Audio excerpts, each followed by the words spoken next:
Yeah, we're live, or we should be. All right. And no, I had short hair, and then after I graduated, I got long. It wasn't as long as yours, but it was probably like the hair. I was looking for a picture, but I Right. think it's in my garage. But it was like the hair, and then my hair is really straight. So me and my girlfriend, she's my wife now, but she permed my hair. She'd never permed anything before. So it was like little tiny little braids, like tight braids. And so it was like Nice. it looked like macaroni. It looked like Jerry curls, like just like really tight curls. That's funny. And they eventually fell out. They looked pretty good, but it was. I got tired of washing my hair like all the time, like twice a day sometimes, just because it would get like gross real fast. I don't know what. My hair gets oily, I Huh. guess, but Mine it was mine just never did. so much. Like I don't mind washing it daily now, but when it was long, it's like oh my gosh, I didn't enjoy it. So I went back to the old high and tight and what I have now eventually. Right. Yeah, I keep wanting to grow it out one more time, but it just gets so long and then it's just like, man, you just look like an old dude that's, stuck in the 80s. I was actually thinking about maybe growing mine out too. I also have my ears pierced. I was like, man, I could Right. re-pierce my ears pretty easy. Probably I hadn't wore earrings like 10 years, so I was like, I bet I could pierce my ears pretty easy. Grow my hair out, but it's like, the benefit of the short hair is you don't really see the gray as much. It's I'm kind of scared what it would look like if it got really long. I'd probably really start to show my age. Well, Yeah, I well, don't see, know that's about something that. I'm real fortunate with is I have no gray hair on my head. It's all in my beard. That's it. It's all in your That's the back. only time. Yeah, yeah. If I was to shave my beard, nobody would know that I was as old as I am. In fact, I've had several people just freak out because I told them how old I am. 82. So, We got so Oscar Cordova, David Lawson, Daniel Dutton. That's everybody. glad We to got see you, brothers. yeah, we got 9 people viewing, but just those three right now that have seen. Nice, Excuse me. Oscar's in Buckeye, Arizona. He's parked there. nice. Watch out for those skinwalkers out there, Oscar. You And know that definitely don't that watch YouTube videos about skinwalkers while you're parked in the desert. that girl that sent me that picture is well, she was living in You Arizona. should probably clarify what you're talking about before you get in trouble. She's moving back to the yeah, right. The pictures of my long hair. Here, I'll show you guys. I just showed him. Um, not something I'm scared to talk about, but Oh, the Jason Rackenberg is here as well. Welcome, Jason. Glad to have you. well, if we do let anybody. Okay, so I don't know if y'all can see that. That was me at 15 years old. That was after my perm when I was trying to grow it straight again. But yeah, so that's what I was talking about. The girl that sent me that picture, she still had it, and she sent it to me a year or two ago, and just showing me that she still had it because I was talking about yesteryear online. The olden days. Yep. The And now, olden days. like I was telling Justin, is that now I just look like an old fat guy with long hair stuck in the '80s, so I won't be growing that out You're not gonna do the anymore. mohawk. You're not gonna spike it anytime Ha- soon. No, back then I was a stud, man. I was. Did you I can walk with tell like you. a big old boombox on your shoulder too, with like the mohawk No, and the boombox? that was in the fourth grade. You look like an That's extra in a Ninja Turtle that was movie or in the something. fourth and fifth grade. Get your eras right. Oh, okay. Got you. Yeah, that phase with Michael Jackson and all that kind of stuff that happened in the fourth and fifth grade. That's when the boom boxes were big. And then later on, it was all Ozzy, Black Sabbath and Ozzy. That's what it was for me. Mm, got you. So I had asked you earlier, Hmm. what do you feel like is your number one duty? Now, this is in respect to Freemasonry. This isn't in respect to your home life or anything like that. This is in respect to Freemasonry. What do you feel like the most important duty that you have to the craft is, or yourself? Hmm. To the craft or yourself? Hmm. Let me think. By the way, brothers, y'all like my painting there? It's one of my favorite paintings that I bought, and I added.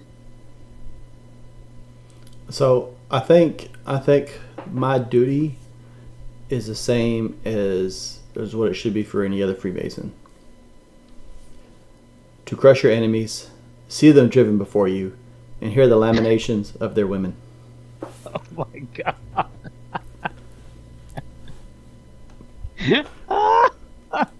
That was awesome. That was awesome. Man, that was so out left field. That was awesome. You totally caught me right there. I had you at crushing my enemies, and then I went off. You sure did. I'm sitting here listening intently because I'm thinking, man, he's fixing to just really give some generic bullshit, and then all of a sudden you come up with that, and it's just the awesome bullshit. But anyways, no, I think so what? I think my duty, and I stand by what I say. I think all Masons should have. And you brothers can reply online as well. We want to know what you think as well. If we're talking from strictly a Masonic perspective, our duty should be to grow and to teach. That means to educate ourselves and share what we learn with others. And Man, I that's think spot on. Yeah, and I think that's it in its most fundamental, basic concept is we should always be growing and we should always be teaching what we learn. Yep. I was involved in a thread today that Robert Riley jumped on and said some stuff too, and I got to thinking, and really that is our most fundamental thing that we should be doing. It's the master apprentice relationship. Mm-hmm. In our fraternity, it's the most fundamental duty we have is to be open to be an apprentice, and also to be a mentor. If we don't learn now this is where this is going. If we don't learn as the apprentice, if we don't get that mentorship from the generation before us, then we're not going to learn that it's our duty to be that mentor to the generation after us. It's kind of like the thought with your home life, right? With your dad, with our dads, that if our dad is, and I'm not saying yours is, I love your dad. If our dads are total jackasses, then and don't teach us anything, how are we going to be anything but jackasses to our kids? And yes, we try to say, well, I'm not going to do this. I'm not going to do what my dad did. But more times than not, those traits are going to creep in, whether you like it or not. Mm-hmm. Right? Agree. Yeah. I think we. So I've been doing a lot of reading on esoteric stuff, and I think from a Masonic perspective, we're always kind of moving between the first two cards, the Fool and the Magician, right? We're moving from a place of ignorance to a place of mastery, and then right back where we started, because there's no true mastery on anything, right? I think we're masters long enough to teach what we learned. We should be a master of whatever we're teaching, but that doesn't mean a master. Let me clarify. If I don't know that we have to be a master. Well, no. If I put together a presentation, I should be a master of the presentation, right? Now, you might ask me a question I don't know the answer to. That's what I'm going back to that first card. But from a perspective of knowledge, that's really where I'm coming from. You should be approaching everything like the Fool, where you're going in, just taking things in as they are presented to you, right? You're not really analyzing it yet or anything like that. You're just absorbing the world, absorbing the information that comes your way, and then over time, you appear more like the magician. You've analyzed it, you understand it. Here's the concepts. I'm going to share it with you, and then you're moving back. So I think you're always moving between these things, because a true wise man knows that he knows nothing, and I think that's part of that cycle. Right. Well, that was one of the things that we were talking about today, or it's one of the things that he had mentioned something of the sort, and then I elaborated on my thoughts in it, that to say Freemasonry is organic is the very most fundamental thing that it is, and in all reality, it's so vast with so many lessons in all of its degrees that it's not just organic. It's like a branch off of a tree, and then that branch has all these different sprouts, and then those sprouts have all these sprouts, right? And then finally you've dug so much into this bushel of sprouts that you pretty much tapped out what you can gain from that subject matter, right? Mm-hmm. And then all of a sudden back here you get this little bitty twig that sprouts a new branch, and then you start doing something else, because there's so many lessons that can unfold and present themselves as you go. And then once you think you've learned everything there is to learn, all of a sudden there's this new sprout that comes up, and boom, now you've got something else to do. We're never finished until we're gone. Yeah, that's true. I like that a lot. Oscar says, talking about our duties. Yes. Oscar says, mine is to be all in and to be proactive and not reactive. Yes. Intentional. Mm-hmm. Intentional Freemasonry. That's one of the best attitudes anyone can have, is intentional Freemasonry. Yeah, I agree. And I don't know if that's so much a duty, but an attitude to have towards your duties, right? But I'm all in on that. I mean that's we all have to have that intention with what we're doing, or we're just running in circles and nobody will ever respect us. I mean, that's how so many of our young generations lose respect for us, right? Mm-hmm. Because we're not showing them that we're intentional with what we're doing. We're barely holding on to our lodges, barely holding on to, our personal lives, even for a lot of people. And here they're supposed to learn from us? I don't think so. And that's where Freemasonry is supposed to jump into your personal life. You should be intentional with your Freemasonry as well as intentional with the rest of your life. Or we should. I should stop preaching. No. We should. David Lawson says, I don't necessarily want to teach others to think as I do. I want to teach them to think for themselves. What things mean to me may not mean the same to others. And I think when we start saying, this is what this symbol means, this is what this means, yada, yada, yada. I think, that's basically you're teaching people to think like you do. And I agree with that. I think we should be teaching things more to open people's minds to ideas. Right. Even with the stuff we talk about. Well, I don't think it's wrong to give your idea on a specific symbolic meaning. I don't think that hurts at all. I think it gives somebody something to think of, and then they can sprout off from there if they want to. But yeah, I guess more what I'm trying to say is, if you say, like, this is what this means and this is the only thing it means, and if you think differently than me, you're wrong, that kind of thing. Absolutes are terrible. Even the especially in a speculative. Even the stuff we talk about from like running a lodge perspective. The things that we talk about it's pretty much verified by all the Masonic leadership we bring on. They think along the same lines, more or less, but that doesn't mean that that's the only way to do it. I mean, there's lodges out there that they have like property that is rented and stuff like that. They don't necessarily need to raise dues. So I mean, when we talk about dues that really that don't necessarily apply, or they have certain things that have to be considered. I think they still should. Well, they have certain things that need to be taken into consideration that lodges don't. We'll put it that way. Right. But you can apply that to a lot of concepts that we talk about. There's no, I think there is a right mentality, but I don't think there's necessarily one size fits all as far as the actual approach goes. I think.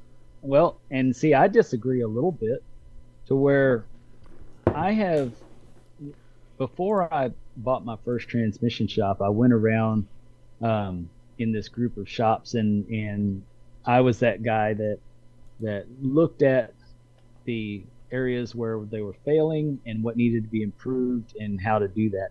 I can create a cookie cutter thing for all lodges to be able to a cookie cutter um, um, a cookie. Golly, I hadn't done this in so long. A cookie cutter method of application, applied science, to where every lodge, if they followed this formula, they would be successful. Mm-hmm. However, every lodge would be successful, but realistically, every lodge would be successful at about the same success rate.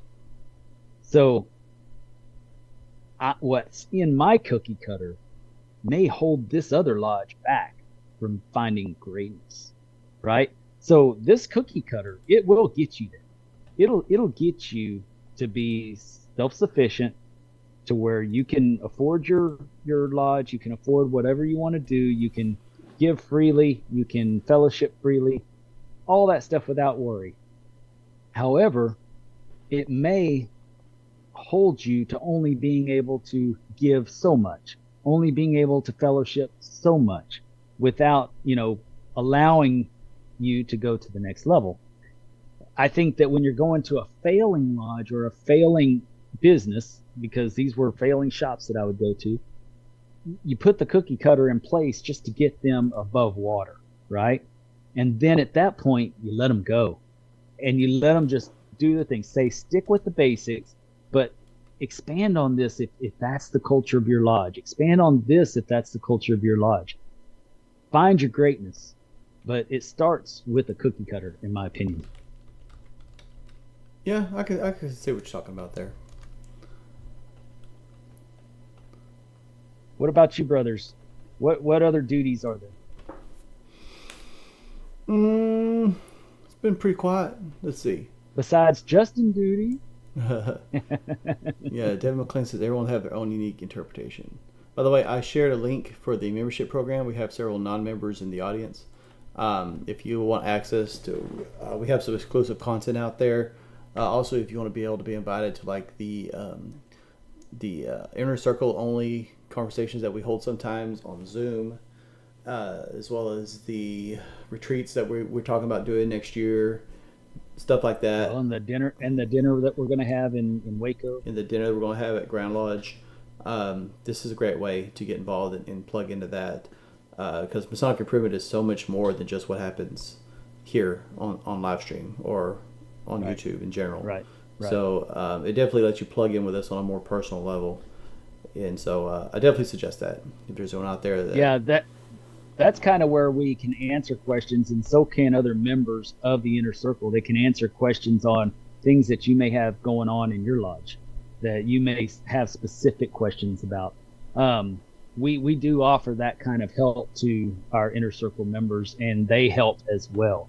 They help us just as much as we help them.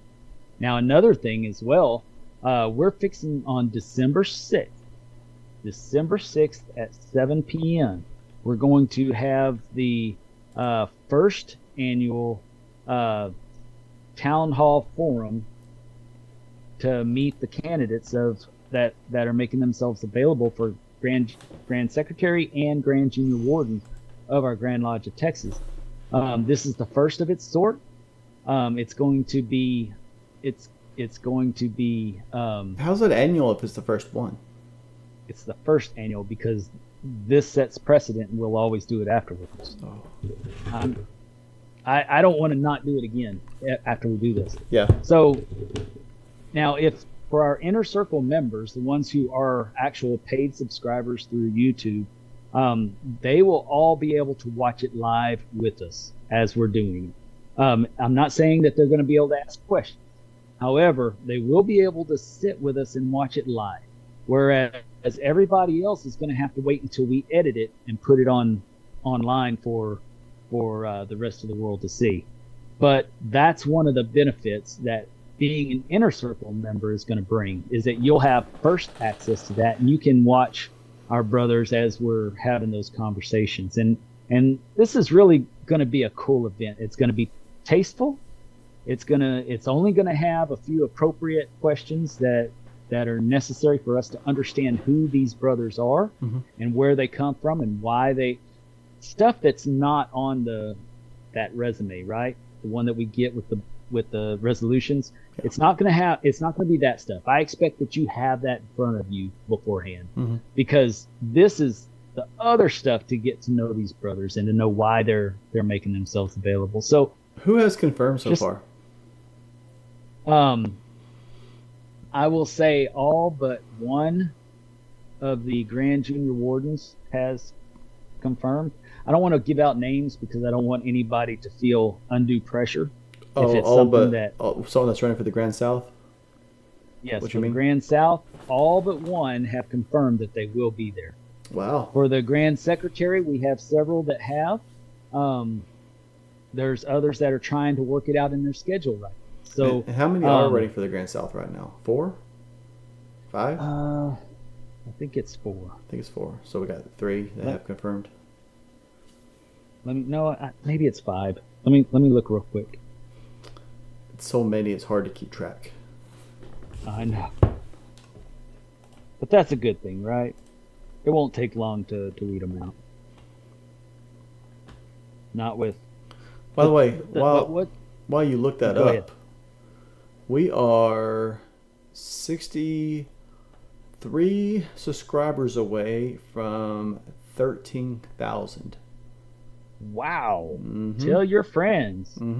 I remember when I made a big deal about 10,000. I think that was just like a year ago. Right. So you were at 4,000 when I joined, and then we. Just kidding. Yeah, I think it was like 8. No, I don't think it was that high. But you had more than 4.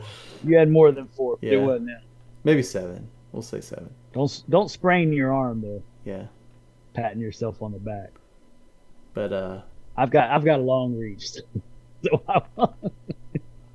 anyway, I'm just sharing that. Like if you know anyone that might enjoy the content, share it with them. Please get them to subscribe. Let's make this 13,000. That'd be really huge. Yeah, that's pretty cool. That's pretty cool. I'm excited that we're at that point now. Well, I'll be happier when I'm at 20. When we're at 20. That way I feel like that's a big benchmark, a big milestone for us.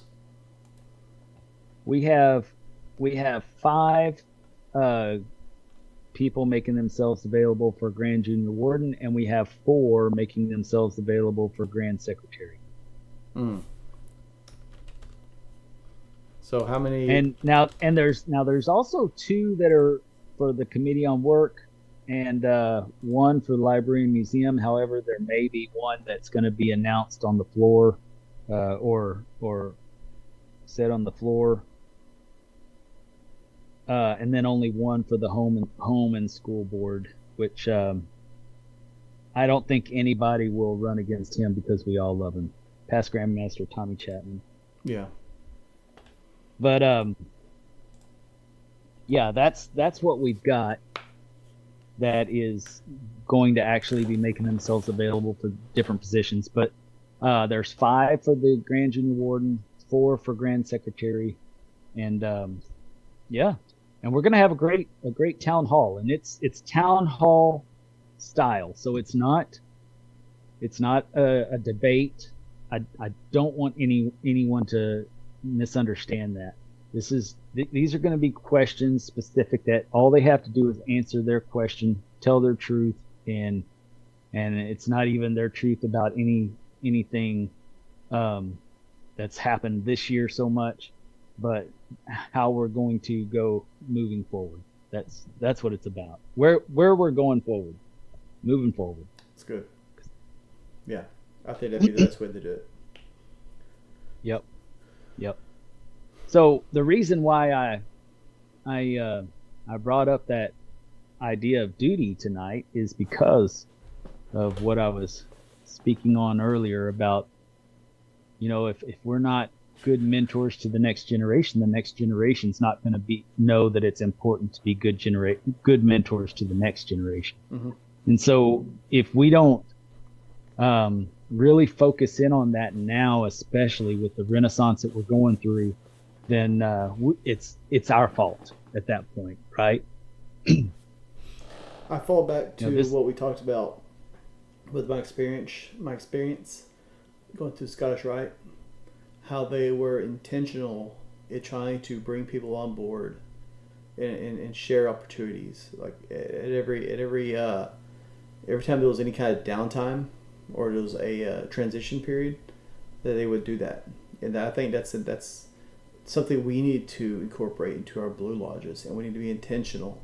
And so if we want to be good mentors to the younger generations, we need to be sure that they know that these are the opportunities and this is what we need them to do. And this is how we should be upholding our legacy, our Masonic legacy.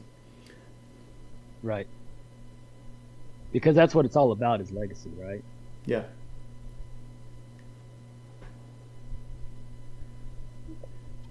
Yeah, I'm just looking at the comments here. What's up, Trenton? Oscar says you should hand out questions for the inner circle to ask at the town hall.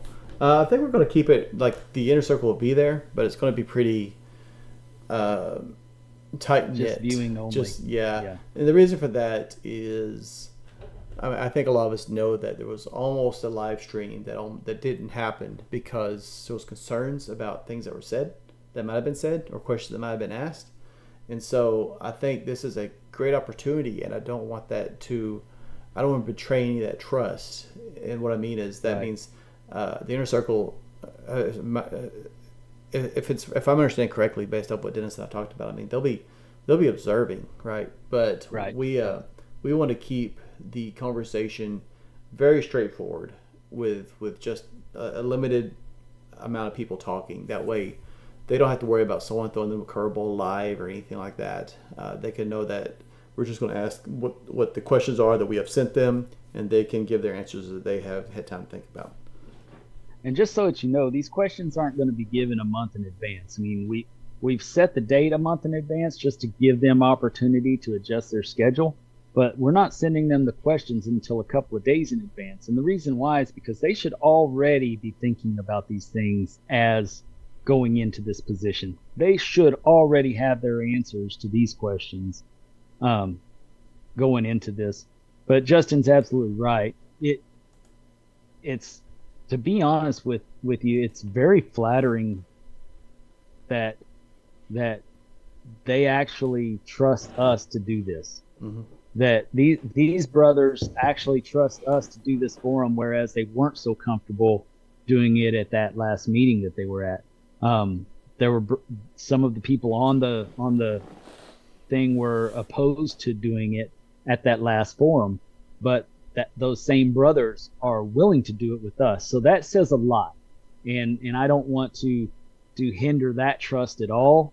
Maybe next year we can think about doing something like that once they see, pretty much how we are with it. But this first one, we really need to make sure that it's very tasteful. So because we don't want to offend them, we don't want to offend anybody in Grand Lodge, not any of the Grand Trustees. Like we're giving this needs to be a completely non-biased conversation that we're having with each of them, and we don't want any of them to feel as though that is not what is happening. And so while I trust all of y'all in the inner circle, and I'm sure Dennis does also, and it's not a trust question. It's just it's a matter of we want to keep the conversation as straightforward as possible, if that makes sense. Yeah. We don't want to create any kind of discomfort for them. Right. David Lawson especially says, this first go around. Do y'all think it's part of our duty to hold others to their duty? Yeah, absolutely. Because if you don't, who will? That's part of our charge. I think we put peace and harmony up on this pedestal, and we are so afraid of holding one another accountable and holding one another to their duties that it defeats the entire purpose of an honor group, which is what we are. An honor group, it says, hey, these are the standards, they're high standards, and if you don't uphold the standards, you're not in the group. and we're so afraid of disrupting the peace and harmony that we don't hold one another to the standards. And when you don't hold one another to standards, the high bar you set doesn't mean anything, because then anybody can stay in, anybody can join. So it's important Right.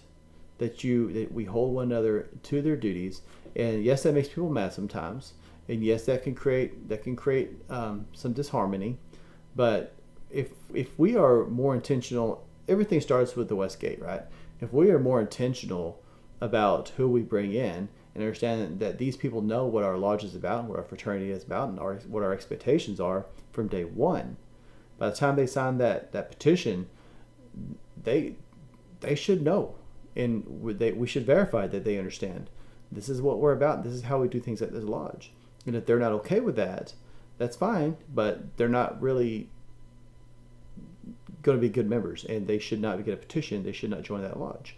There's plenty of lodges that people can join where there's no accountability at all. I mean, granted, they'll be demised or merged in 10, 20 years, but if you want to be a Freemason, Not even 20. Yeah, not even 20. But if you want to be a Freemason somewhere and just be a member in name only, that there's lodges for that. But if you want your lodge to be taken seriously and you want it to thrive, then a lodge is, and this is something I've always believed, and it's a very harsh way to look at it, but it's true. A lodge is only as strong as its weakest member. And by that context, that means every lodge in Texas is very weak right now, because we all have those members that just, I mean, they're members. They're not Masons. They're members. They pay their dues, or they got an endowment, and they never show up. You can't rely on them for anything, and they don't act like Masons outside when you see them in public. They don't study. They don't learn. They don't teach. They don't contribute anything to the fraternity or anything to society. They're just Masons in name only. We have to get away from that. We have to get away from that. What that means is we have to be intentional about the people that we let join. We have to be sure that they are men that actually want to be involved, want to be active, want to learn, want to grow, and they don't necessarily have to want to do the exact same things that you want to do. They may want to confer degrees. They may want to learn the ritual. They may want to study deep dive the esoteric stuff. They may want to contribute around the lodge in a more superficial way. These are all fine, but at the basis of every Mason needs to be a man that is determined to improve himself. It doesn't matter if all I want to do is work in the kitchen at stated meetings. I'll still need to be dedicated to improving myself and making the world around me a better place than it was when I got there, and sharing the things I learned with other Masons. And if someone shows up at your door and that's not at their heart what they want to do, then every community has a Lions Club. Every community, sorry Dennis, I'm not Dennis, Jason. I mean, well, I was going to say Elks Lodge, but apparently Elks Lodge is deeper than I thought it was. But they have Rotary, they have organizations like that where you can join, you can turn a petition, and you're a member that day, and you don't ever have to better yourself in any way. Right? Those things exist. So if you want something deeper, if you want something that has meaning, then you have to start from the ground up, and you have to hold one another accountable. You have to be duty driven in your lodge. Right. Well, yeah, and this needs to be, all around in every lodge. There should be basic things that we should be doing, but of course, different lodges have different cultures. One of my favorite posts of the day was again by John Nagy. He's one of my favorite ones to go to every day with his random building thoughts. And the question was, what allegorical lessons evaded you initially? And can you now explain allegory to others so that lessons don't evade them as well? And I flat out told him the truth. When I joined, I was a legacy member. My dad wasn't, but everybody before my dad was a Mason. And so I joined because of the prestige and the honor, right? But later on, 10 years later, I start really digging in. It wasn't quite 10 years. It's probably 8 years. But I really started digging in. And from that point on, I decided not to ever not be that person that new brother um, can't find. So now it's my duty and my honor to find those brothers who are seeking that, right? Hmm. Because if I don't, who's going to? It's generally not in the lodges as solid as we would like for them to be yet. Now we're getting there, but we still have a long ways to go. Yep. But one of the things that it kind of bothered me to some degree, but it didn't really. There was somebody who said, "Well, duty right there. What you said right there, duty." And I've been a Mason for X number of years, and I've been in the East 4 times. And I'm thinking, man, I, I understand how you feel about that you're trying to keep it together. But at the same time, we need to be teaching these guys on the front side so we're not repeating our positions on the back side. And that was the most important thing that I walked away from that discussion with, was that one thing. And that's what's been on my mind all day. And that's why I asked the question about duty, because our duty isn't to fill seats. Our duty is to make sure that the next generation gets what they're looking for. And today they're looking for so much more than what we were given when we started. So now we can't just crap all over the brothers before us, but we can certainly do better than what we received, right? I've always thought there'd be an interesting experiment as a lodge, and what the experiment would be is the lodge would um, basically just be determined that it's not going to bring in any new members for like a year. We'll say a year. So just flat out, nobody's joining. We're not letting anybody join this lodge. We're not comparing any degrees. We're not going to focus on bringing in any new people for 1 year. We're going to focus on the duty that we owe to the existing Masons that are already members. Because any lodge, if every dues-paying member showed up, you would have standing room only. So every lodge has plenty of members.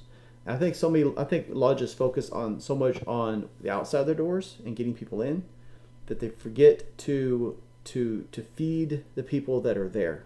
And I'm not talking about your chili dogs, right? I'm talking about intellectually. I'm talking about spiritually. And so if a lodge said, "Hey, we're just going to resolve. No one's turning a petition. We're not letting anybody join for 1 year." And what we're going to do instead of till we get our crap together, just completely take it off our radar. And yeah, exactly. We're going to focus on providing value to the members here. We're going to hold one another accountable to our duties, and we are going to make this lodge coming to this lodge something that provides value. And if they stop worrying about the people outside the lodge and worry about the people inside the lodge, I think a lodge would be much healthier. In fact, that was kind of my approach when I was in the East. It wasn't to not bring people in. I mean, if someone petitioned, that was fine. But my approach was, we need to be sure that we are providing value. Because people, it's always been my belief, people vote with their feet. If they like what you're doing, or if they really hate what you're doing, that's when they start showing up. Right? If you're just, someone once told me, and I'm not going to mention names because I really respect this person because they're related. But he said if he could, his goal in the East was to be sure that charter was still in the law when he finished. It's like I've heard that before as well. It's a very neutral approach. That's a very minimalistic. Yeah, approach. And so of course you're not going to have a good turnout because you're doing nothing. But the highest turnout I saw at the lodge ever was when we were talking about raising our dues, and we had people show up that I'd never seen before. So the second highest turnout was when we were actually consistently providing value. And so that's my point. People vote with their feet. You're either really making them angry or they're really enjoying what you provide. And it's not the same people that show up for both, right? Unfortunately, or fortunately, depending on the person. And so I think if a lodge just focuses on providing the value, find out what the brothers enjoy, and I'm not talking about deep dive esoteric stuff, but some esoteric stuff definitely. But I'm not talking about, hey, let's analyze every branch on the tree of life and look at all the sephirots. No, nothing like that. But something straightforward. Man, you have been studying. Daniel Dutton says yes to accountability.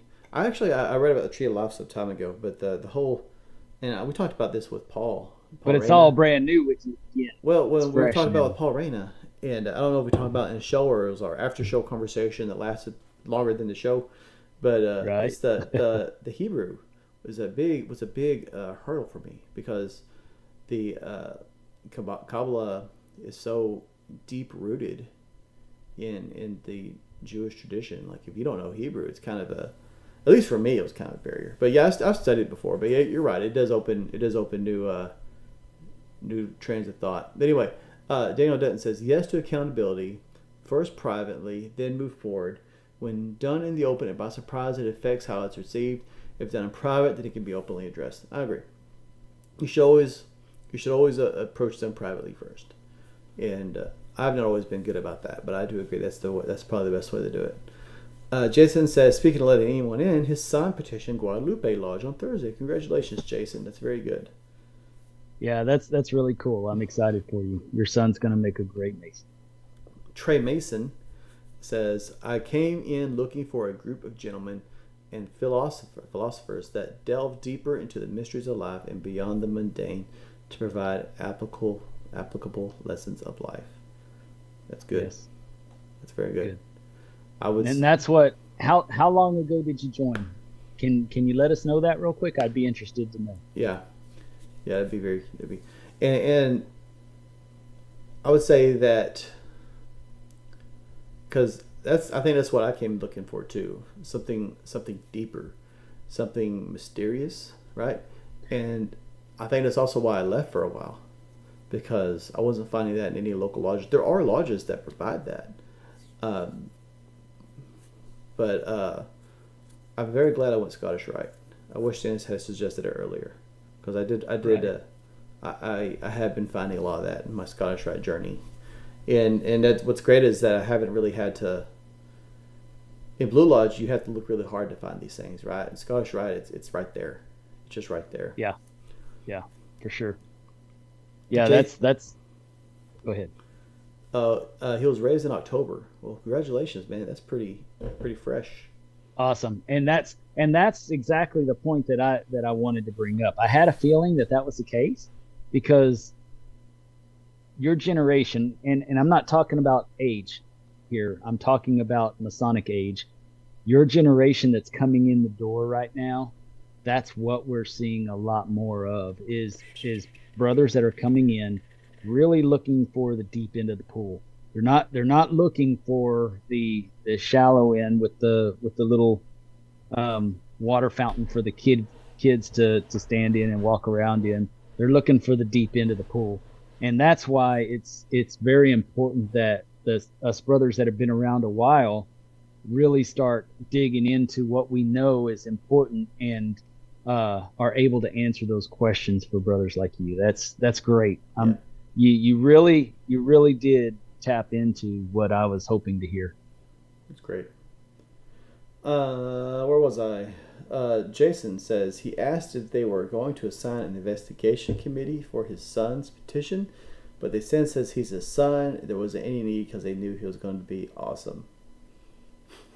He says he's kidding. You know, I like the intent. I like the intent. That does happen, though, doesn't it? Yes, it does. And while I know and I know he is a great kid, but that doesn't mean that he's getting into it for the right reasons. Besides just another step up from where he was at. And I'm I love your kid, Jason. I love you. It's not a dig against you. Well, it is a dig against you, but not your son. But no, seriously, that's a lot of why we have become so diluted in our Freemasonry, because of that type of a legacy attitude and lodges just accepting whoever comes in the door, even though that kid came from he's his father's son, but not his father. So, you know, I think I showed y'all that picture of me earlier today about, with my hair down to here, and that was not my dad. My dad always had the trim cut like old Justin over here. That was not me. So I was completely opposite of what my dad was. So if I had tried to join anything and they said, well, let's just let him in because his dad's a great guy, that would have been a big mistake. I think legacy is important to me, right? I think legacy is It's important to important a to lot of me as people. well. However, I think we have, and I'm not suggesting Jason at all by any means, but I'm saying that I do think we have too many legacy Masons that have never received legacy teachings. And what I mean by that is if their parents, or how do I put this? You're the result of your upbringing, right? The apple doesn't fall far from the tree, that kind of thing, right? If you are an esoteric father, there should be a point when you introduce your children to these concepts, right? If they're ready for it. If my point is, like Trey Mason over here, my point is, if I'm an esoteric Mason, right? I joined for the right reasons. I'm esoteric. I'm studying. I'm learning. My son gets to a certain age. I start educating him and teaching him. He should be a much. He's standing on the shoulders of giants, if that makes sense. He has the benefit of learning from someone who has spent decades learning. So when he comes in, he should be pretty knowledgeable, and so on and so forth. But we're not seeing that. We're seeing a lot of Masons kind of their legacy, but they're fresh off the boat, if that makes sense. They might as well have been the first Mason in their family because they have no Masonic background. They have no esoteric background whatsoever when they come in. Right. If that makes sense. Right. And I agree. I was that guy. So I'm not. It's not necessarily. By no means, this is not digging anybody, because the whole reason I even point this out is because we're talking about legacy, and I was that legacy. I was that legacy Mason. I came in with no Masonic background, no, and I'm not saying like, oh, I should already know the questions and answers or anything like that, but I think ideally, when you're going through your degrees, there's a lot of things when you start studying esoteric concepts that you'll remember that happened during my degree. I remember that from my degree. So the north represents this. Well, that explains why we did this in the north. Things like that, right? But if you learn about it 20 years after the fact, is it as impactful as it would be if you were familiar with it when you went through that degree and you're like, oh, okay, I see what's going on here. This represents strength right here. So that's why we're doing this. Yada yada yada. So I think we could build each other. We could build our legacy up more by being knowledgeable, and it goes back to learning and sharing. Learn and share, and then they'll learn and share. Shouldn't legacy be held to a much higher standard? Yeah, I agree. And really, we should all hold ourselves to a higher standard. I hold myself to a higher standard because I'm a legacy. Yeah. In fact, that's why I'm on this show. That's why I fight so hard for Freemasonry today, because of my legacy. Because my great grandfather would kick me in the ass if he knew that I did nothing about some of the stuff that's going on today. Mm-hmm. So it's my responsibility to make sure that I don't crap on all the hard work that he put in, all the money he put in, all the sacrifice he put in, so that Freemasonry was here in Texas for me today. Yeah. I mean, I've done it in the past, and I'm getting back into it, and I really think this is something we should all be striving to do. And I don't know if this is going to show up because of the screenery thing, but it's about being intentional. right? I have a notebook, and as I read, I'm writing. I'm taking notes, and so it's not going to be the entire book that I'm reading, but Did when that say brush your hair but when and I brush your when teeth? I when I go back through this later on, I mean, this is like I could come on power. I could go on PowerPoint and make a presentation based off what I have wrote here if I wanted to, right? And I think my point is, ideally, this is what we should be doing at a lodge. We've done our studies. You have an entire month, right? For most lodges, you have 30 days between each meeting. Somebody within those 30 days should have learned something, should have taken notes, put a presentation together, and be sharing. That's what we're coming together for, is to learn from one another. I think that's the real value in having a group like we have. I don't think we don't have to come together every 30 days to organize a fish fry. You could do that. You can do that over Messenger. Yeah, that takes a week. It takes a week Yeah. a week of talking about it, and then it can be implemented all in one day. If you really look at most of the business we handle, they can be handled through text messages, right? The things that cannot be handled through text message is actually interpersonal learning from one another and associating with good men. You can't do that through text messaging, and so we try to justify and make our business meetings sound like they're important by having crap to do during the meetings. Spend 15 minutes reading the minutes, having our committee meetings in our meetings, right? We allow these things because otherwise, why would we come together if we don't have anything to talk about or anything to do? Well, that's because we're not doing the work. The real work of Masonry happens outside the lodge.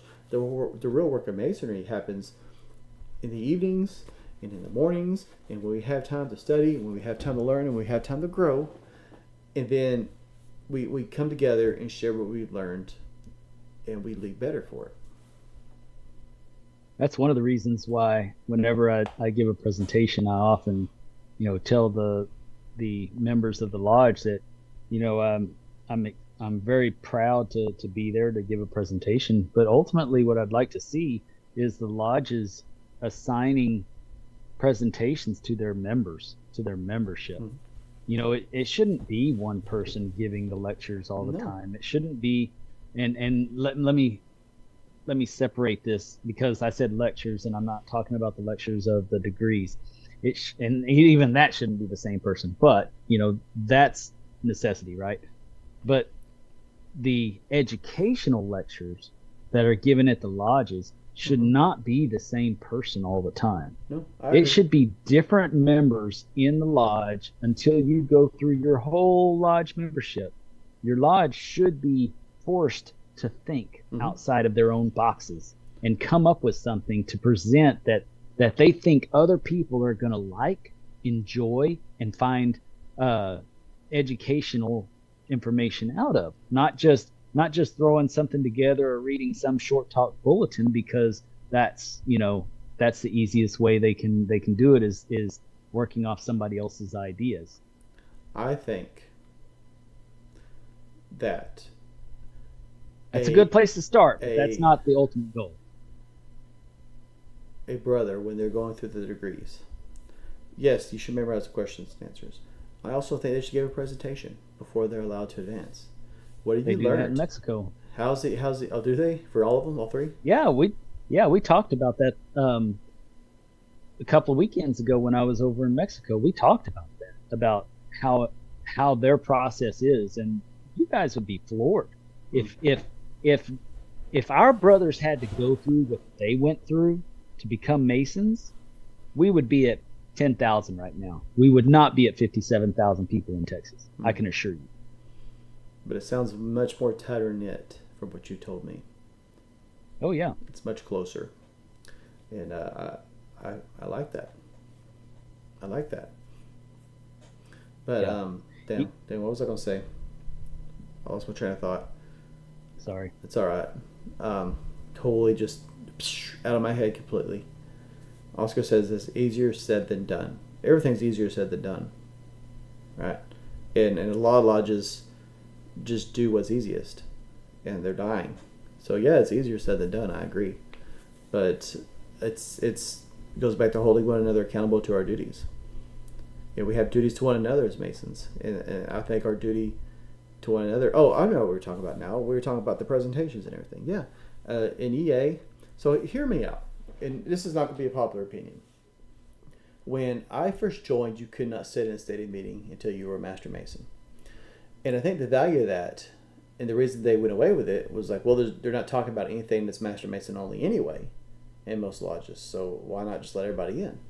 I think the original intent was, hey, we're going to give educational lectures, presentations and stuff, and we don't want to accidentally, share anything that shouldn't be shared with the EA or fellow craft. So that's why it was Master Mason only. And so I think there's value in that. I think the EA should first and foremost focus on learning the work and improving himself. And when I was there, I was expected to show up to the meetings regardless if I can go into the meeting. But when I was there, I sat outside with the Tyler and went over the work. And that was just my time to practice.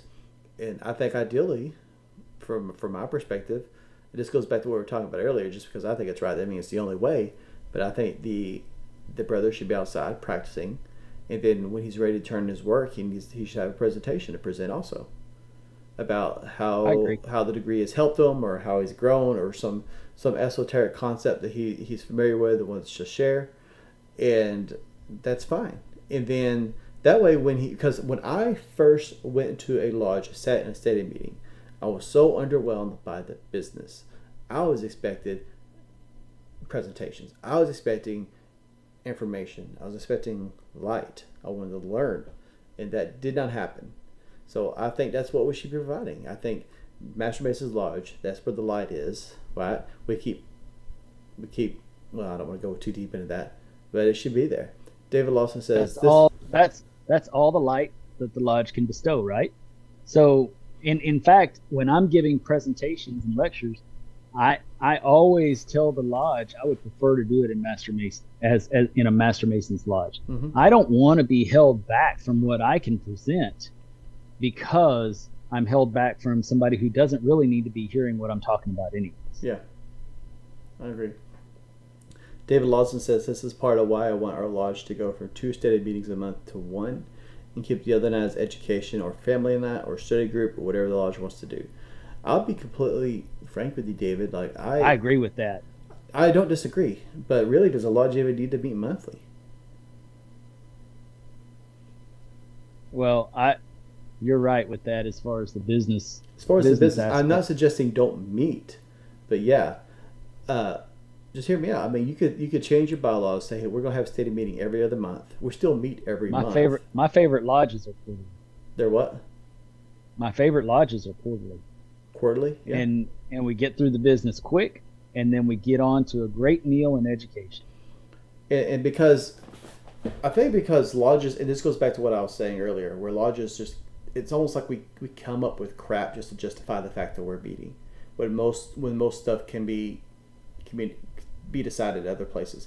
That's why we have committees, right?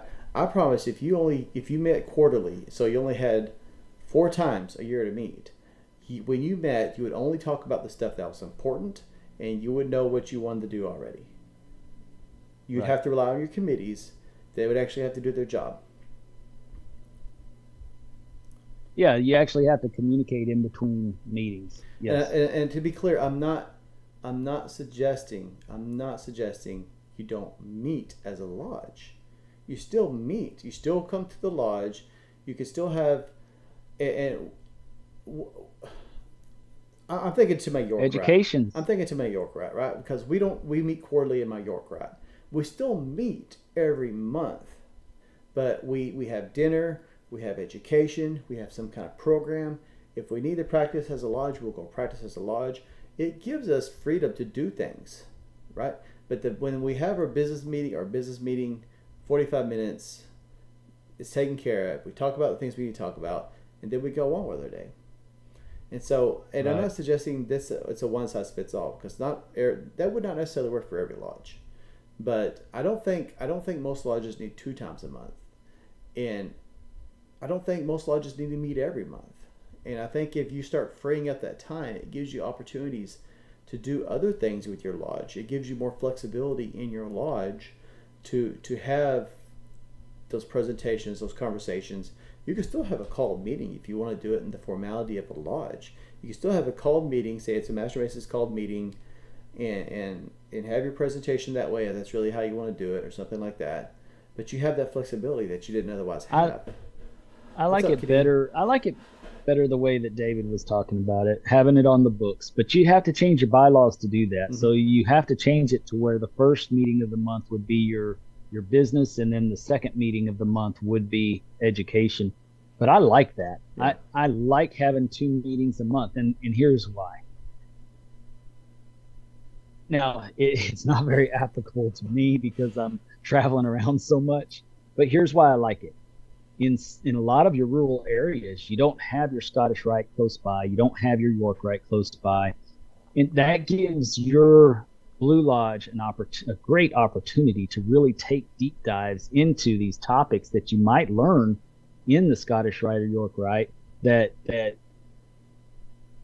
you can get from just the degrees in the first 3 degrees. A lot of the lessons that we're learning over and over and over again can actually be done in the first 3, and I would like to say that most of them can be done in the first 2. Yeah, I think the master's degree was a complete afterthought and wasn't necessary to Freemasonry. I think it was necessary to make some people feel okay with Freemasonry, but I don't think it was necessary to Freemasonry. I think the first 2 covers it all, and we could learn a lot just from taking deep dives into them. But that's me. I mean, I'm a heretic, so take it for what it's worth. The 3rd degree is a totally different format. You can tell it's different. Yeah, it's unnecessary. Yeah. But to make people feel better, they put it in there. It's part of what we have today, so we run with it. But either way, I think that if a lodge is planning to do something like the secondary education on a regular basis, it would be better to have it in the bylaws to make sure it happens. Because the first thing that happens is you get a few of the guys to not come on one meeting night, and then all of a sudden the next meeting night a few other guys don't come, and then the next one a few other guys don't come, and pretty soon you don't have the meeting anymore. So have it on the books that it's important. Make sure it's important to your lodge, and then put it on the books that it's an important thing that you're going to do. That's just me. Not everybody is as headstrong as Goliad and meets for floor school every Wednesday night either. Well, that's fair. It took a long time to build that. That's fair. But it would have happened a lot sooner if we had it on the books. Like I said, granted, it's York Rite, so it's a different beast than Blue Lodge, but it's not on the books because we only meet quarterly. So we message, we communicate, and say we tell people we still meet every month, but we only have a steady meeting quarterly, and that's been good. There's been no problem. Like, the turnout's the same, but that your mileage may vary, right?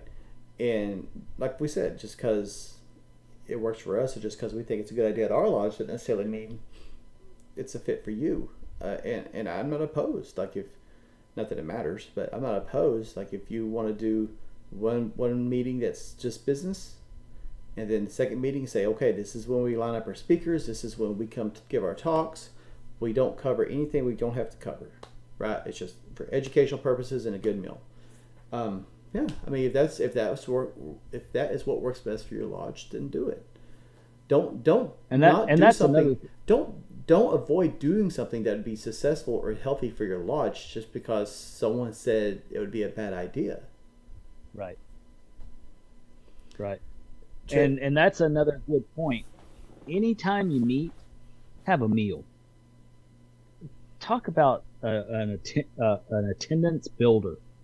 There's some brothers, especially the older brothers that have lost their loved ones and stuff like that. That's an important time for them. They need those moments. So, the more times you get together, the more times you plan on having a meal. Do it up nice. Do it right. Mm-hmm. And then the brothers that are retired and aren't having a great time, and you know who they are. Don't make a big deal out of them not being able to contribute. Um, just hug them and say, I got you this time. I got you this time. I got you this time. No matter how many times that is, I got you this time. Don't worry about it. I'm just happy you're here. Yeah. One thing I wanted to state, We do have some though, chats also, I want to address, but go ahead. in just one second, I did want to address the statement that Oscar had, and that it's not always so easy. Oscar, you got some battles that you're facing right now that you need to be focused on, and I know what those are, and you're doing great with them. And I would stay focused on that instead of worrying about the next step, which is going to be your education. Once you have all the infrastructure taken care of that you've been working on so diligently, which, man, kudos to you, you're doing a great job. Keep doing it. Focus on that. Stay focused on that. Then when you're not having to focus on that, then you can bring up the next part. And everything will be nicer around them, so they'll be happier to come to Lodge and be a part of that excitement. That's when you throw in that education. Say, hey, we should meet here more than just once a month. We should get together more often and do floor school or do, education or whatever. That's first you create the excitement with the building.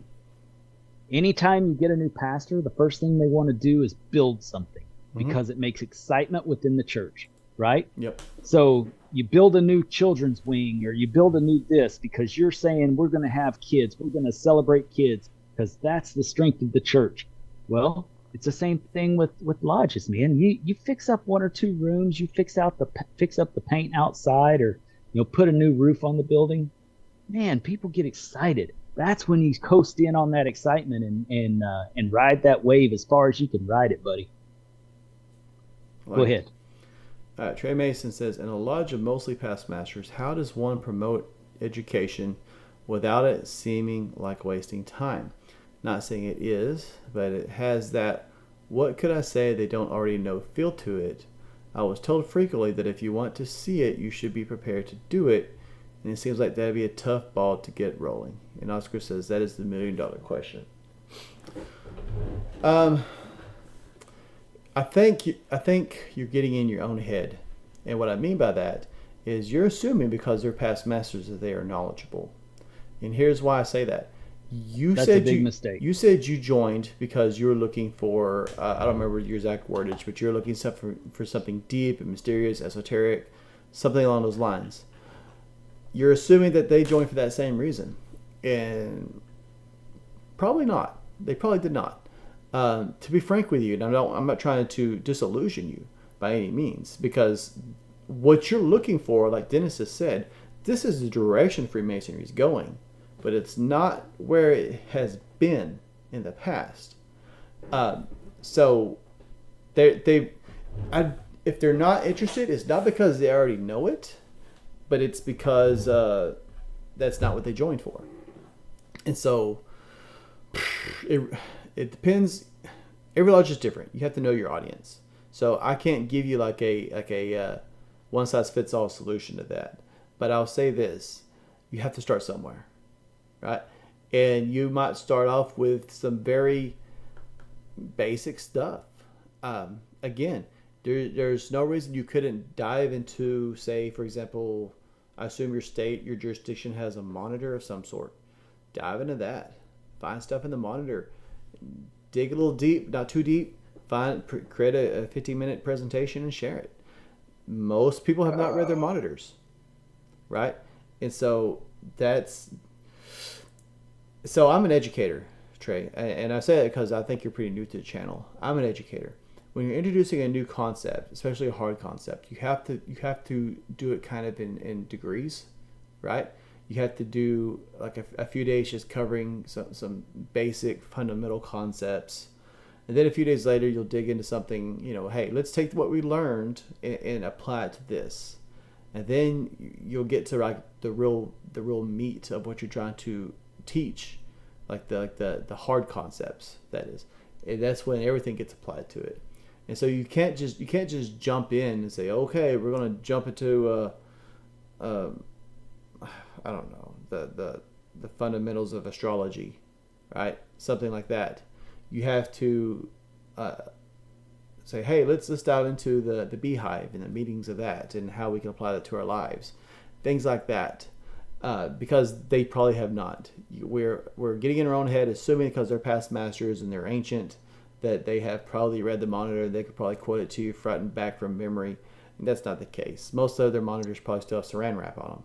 So, well, and the reason I went like this is because, like you know, what? Sorry, what'd you do? while you were talking, I'm sitting here going like this because you mentioned the monitor.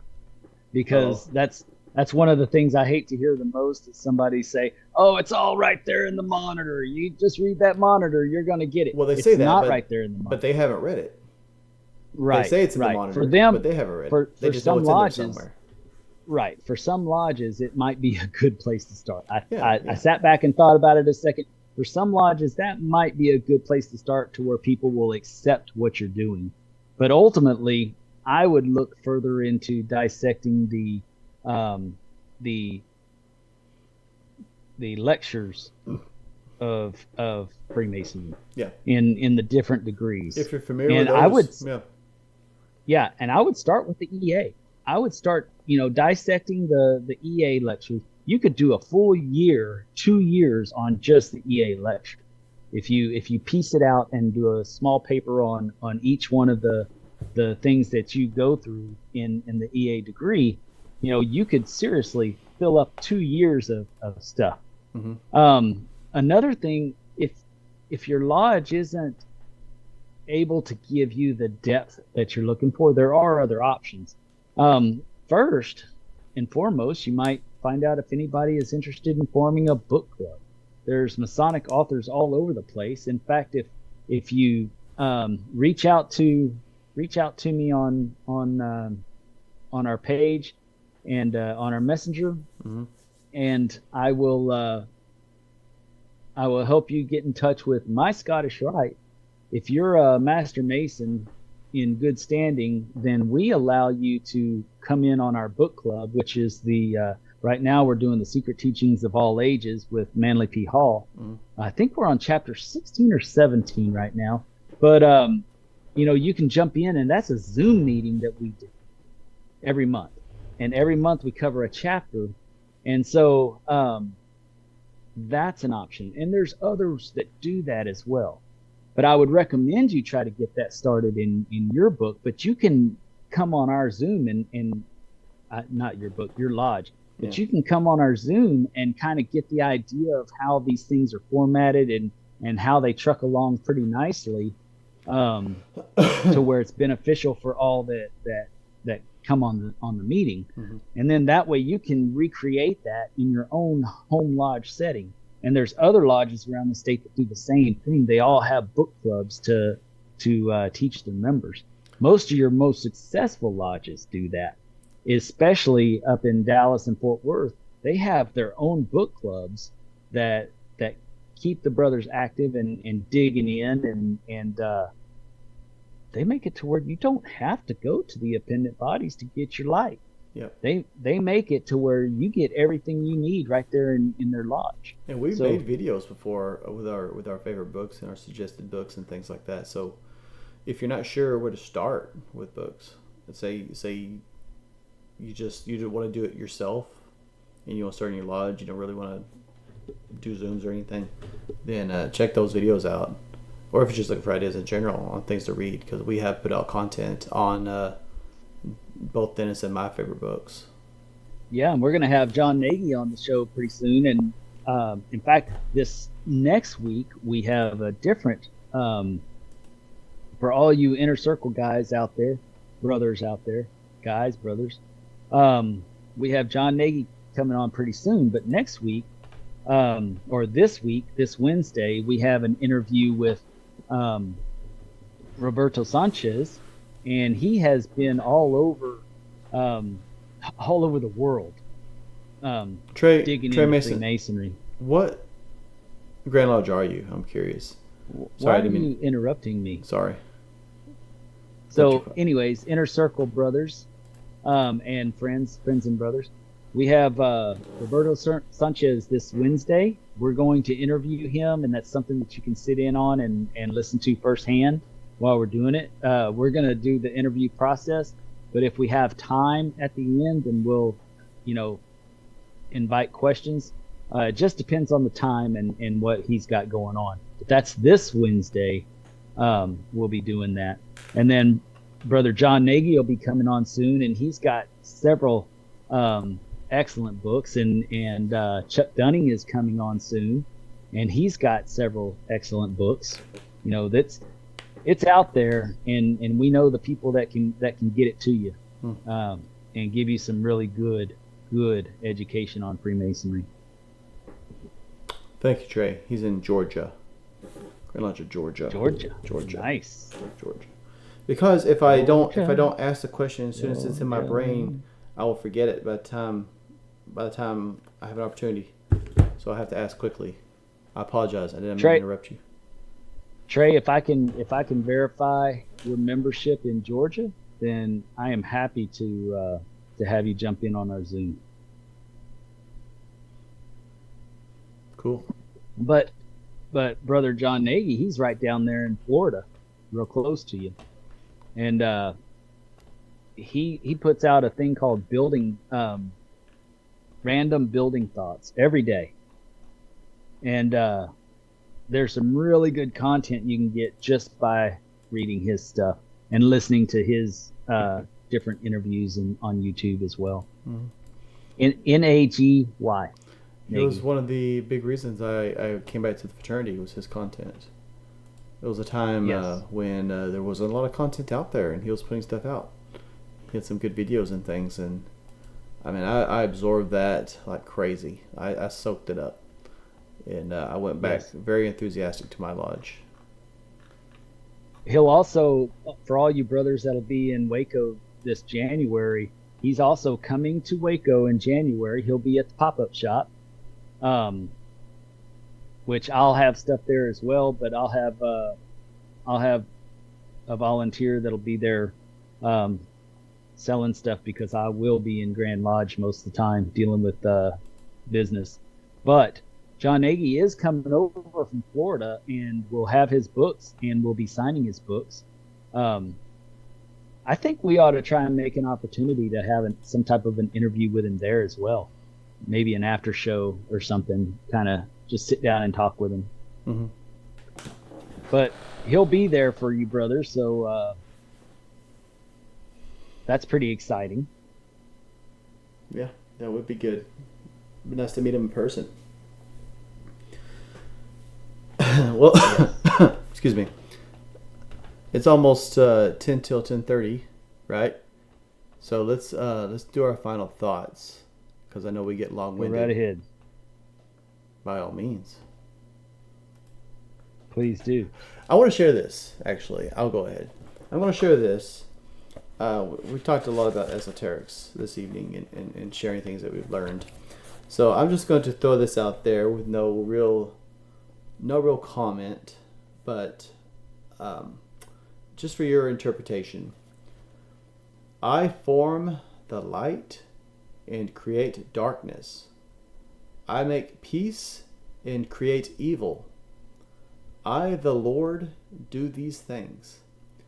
That is Isaiah 45:7. Other than that, I just want to thank each and every one of you for coming on to the show tonight. You guys are the feet on the ground for the Masonic Renaissance. I used to call it the Masonic Improvement Movement, but it's bigger than that. It's an entire Renaissance, and y'all are the feet on the ground. You are the ones that are taking these ideas and going to the lodges and trying your darndest to implement these things. And I know the resistance is there. I know it's an uphill battle, and I know every time you stop pushing that boulder uphill to take a break, you look down and it's rolled half a mile down the hill. You got to start over again. I completely understand that. I've been there. Dennis has been there. You have to believe that Freemasonry has I'm going to steal a phrase from Loki. I've been watching that lately. But Freemasonry has a glorious purpose. You have to believe in a glorious purpose for the fraternity. And if you do, if you believe it's something greater than yourself, that that Freemasonry has a purpose in society, and it is greater than one man or one generation of men, then it's worth the battle, right? If you want something for your children and your grandchildren, and you believe that this is something that has value and that the legacy is worthwhile, then yeah, you go back down, you grab that boulder, and you start rolling it again. And I say all that because it's very daunting. It's very daunting, and just one lodge at a time is what it takes. One lodge at a time, and there will be less lodges. There'll be less lodges in Texas in 10 years, in 20 years than there are today. And the reason for that is there's just not enough feet on the ground. There's not enough people in the trenches trying to turn around their lodges. And frankly, not every lodge needs to be turned around. It can't be turned around. And that's okay too. Because just like we talk about just what we talk about quality over quantity with members, that same thing applies to lodges. Some lodges are just too far gone. They're zombie lodges. They're falling apart. They're disgusting. They're very appearance does more harm than good for the fraternity. You can't turn that around. There's no point in turning that around. Let that building, sell it. Let someone bulldoze that building and build their supermarket or whatever on top of it. It's time to move past that. And that's hard, especially since we're talking about legacy, because that might be the lodge that your grandfather was a member of, or your great grandfather. But I assure you that's all on us. And what I mean by that is, if your grandfather was alive to see the state of that lodge, he'd probably want it bulldozed and sold and merged too, right? Because we get on our own heads, like we were talking about earlier. We assume that since my grandfather was a member of that lodge, he'll be so disappointed if I let it go. But if it's falling apart, if it's got termites, if it stinks, if the carpet has mold, yeah, it was already let go. It was already let go. It was already let go. And so we have to fight that battle, and we have to know when it's time to fight and when it's time to step back. We have to be strategic. We have to know where to dig our heels, right, and reinforce ourselves. And we have to know where we have to let go of some ground, because it is a battle. It's a battle of entropy, and we have to be intelligent about it, because you can't fight on every front.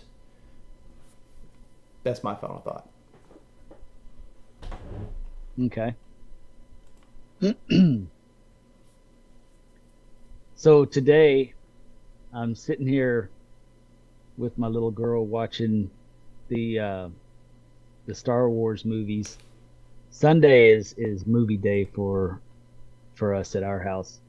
And so she teaches me how to make a little ring out of rubber bands, these little rubber bands, and we're watching the movie, and the topic comes up about good and evil. And she asks, "Well, Dad, what's the force?" I said, "Well, basically that's God. Okay, that's the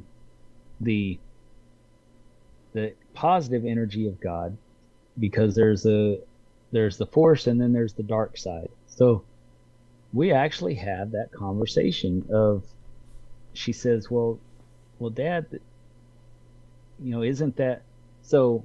And she was real proud of herself, because she goes to church all the time, goes to Awanas and stuff. And she goes, "Well, Dad, that's and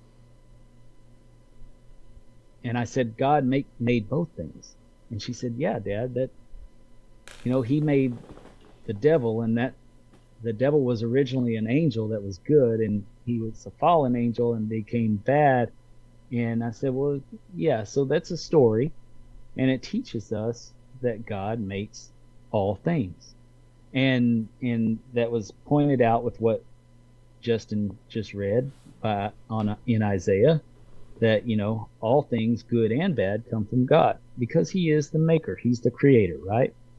And that's what we believe as Masons, that there is an ultimate being, and it is the creator of all things, the grand architect. So in my personal life, we're just sitting here making these little rubber band bracelets and rings, and I'm still intentional with everything that I'm doing. I take notice of the questions that my daughter has, and I'm intentional with my answers. And I told her, this might not be something that you want to talk about in church so much, but it is the truth. I would never lead you astray. All these stories that you hear are stories teaching you lessons. And that's what Freemasonry is. They're stories teaching us lessons.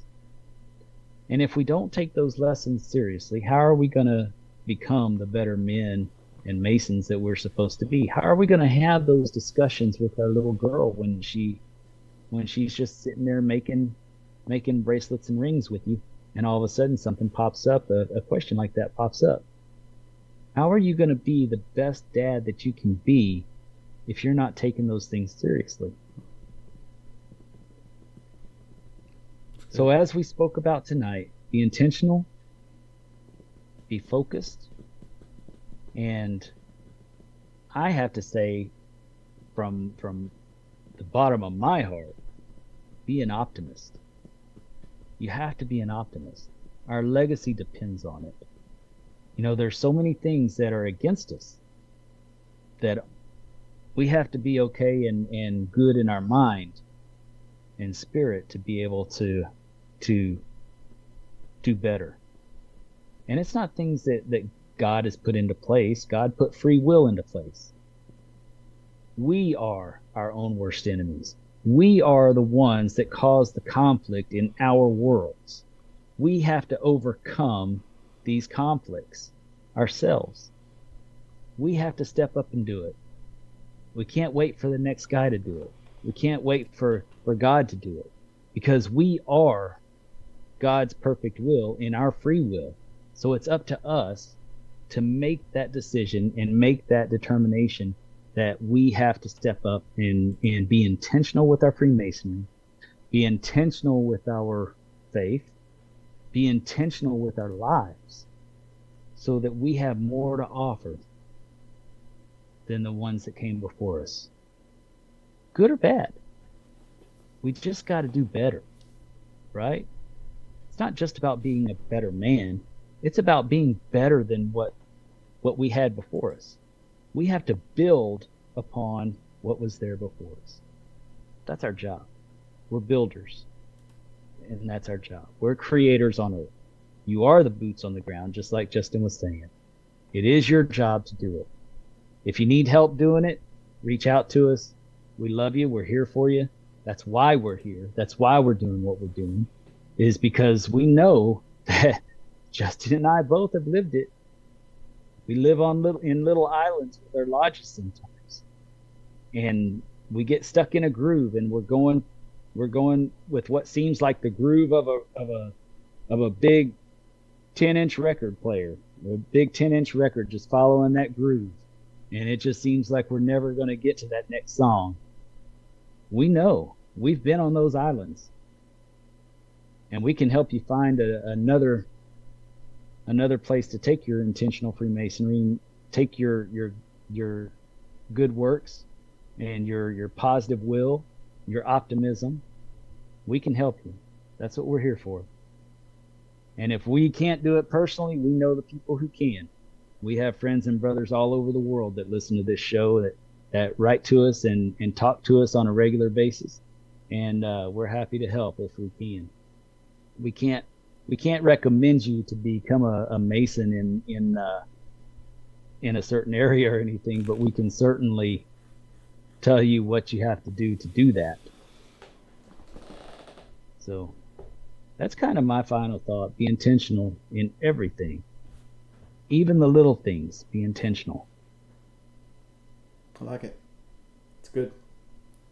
Good wrap up. Yep. All right. Well, I think that's everything. All right, well, everybody. And don't forget, Go ahead. don't forget, brothers, y'all are doing great. Y'all are doing great.